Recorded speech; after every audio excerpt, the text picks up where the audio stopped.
it's really great to see how virtual worlds are expanding, but it is also equally important to make sure that they are accessible to everyone.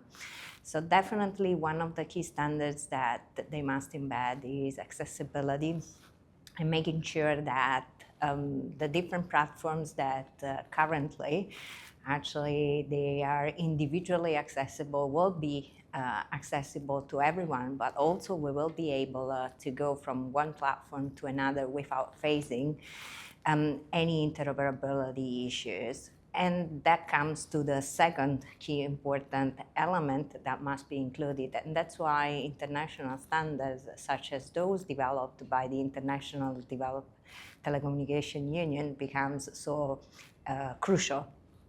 A third important element is also the importance of sustainability. As we know, virtual worlds, they are quite energy intensive, so we want to make sure that virtual worlds that are being built will also be respectful of our environment.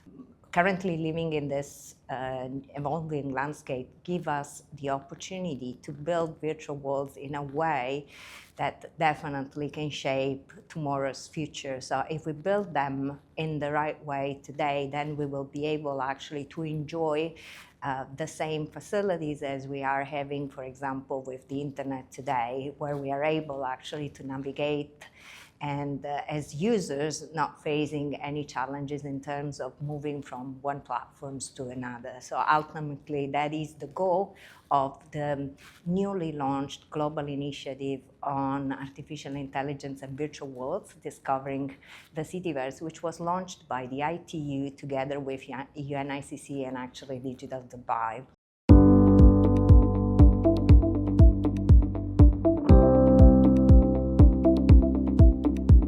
We have the opportunity actually to see an enormous expansions and see the more and more they want to become smarter, more sustainable and more resilient.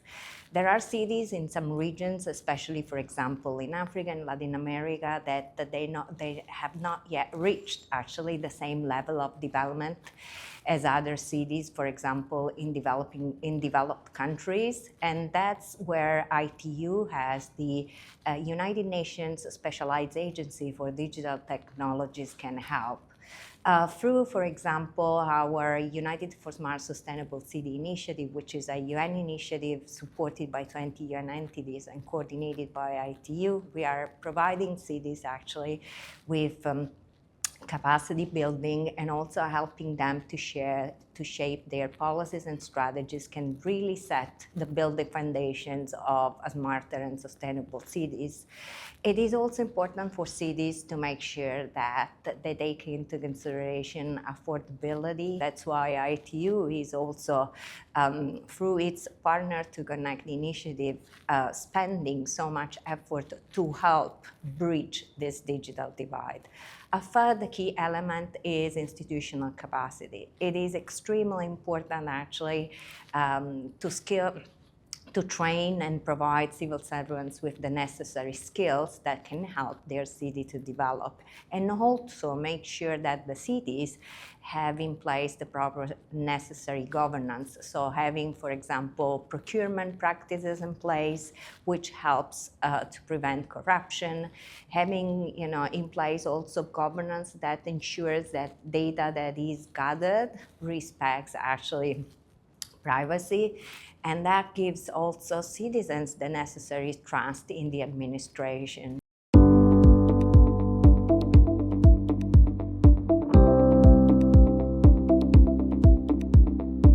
I recently celebrated 20 years in the ITU, and I think that one of the first things that I would suggest is definitely young women have to have the possibility to be familiar with the ICT environment. So being exposed also to other female experts makes such a huge difference. Their possibility expands immediately because they are simply exposed.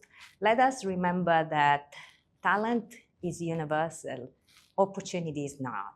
And that what makes a huge difference, having the opportunity, giving the opportunity to young women. Very recently, actually, we launched the first UN CitiVerse Challenge.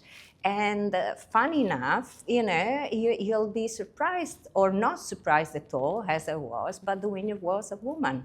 So showing that this is truly possible and that women should actually envisage the ICT careers. A third key element is, for example, the knowledge and the institutional capacity that is built in countries when we look at women and ICT.